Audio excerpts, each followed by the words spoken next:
C'est Boukhara Zoher, professeur en médecine physique et de réadaptation, chef de service de médecine physique et réadaptation au CHU de Blida, hôpital France Fanon.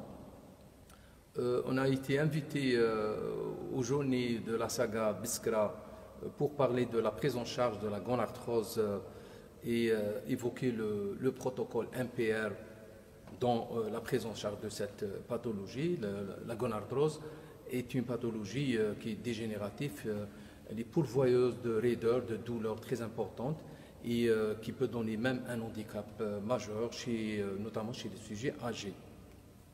Nous avons évoqué dans ces journées agréables avec nos collègues rhumatologues et orthopédistes la prise en charge réelle en MPR et nous avons bien détaillé ce protocole qui commence par à prendre en charge les troubles articulaires, la douleur d'abord bien sûr, par la physiothérapie, les troubles articulaires, à libérer l'articulation quand il s'agit de fléciomes, notamment dans les gonarthroses dans le compartiment interne.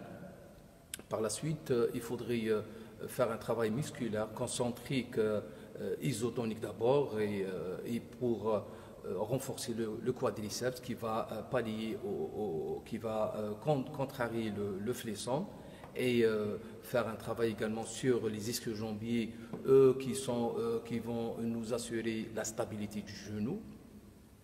Par la suite, il faut axer sur la mise en décharge de cette articulation par le biais d'orthèses, notamment les semelles orthopédiques en pronation qui sont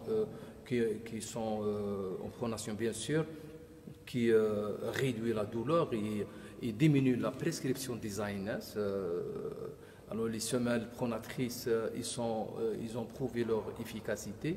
Par contre, les semelles pour pallier à la vagisation, ils ne sont pas indiqués.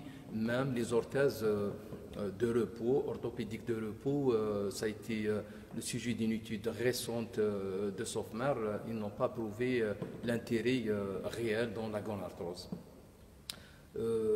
Par la suite, l'exercice ou l'activité physique en anaérobie a été démontré que l'efficacité elle est très notable et qu'elle peut conserver une capacité à la marche pour ces sujets. Bien sûr, je reviens à remercier notre équipe de la saga qui est très dynamique et je leur souhaite une réussite dans les années qui vont venir. Merci.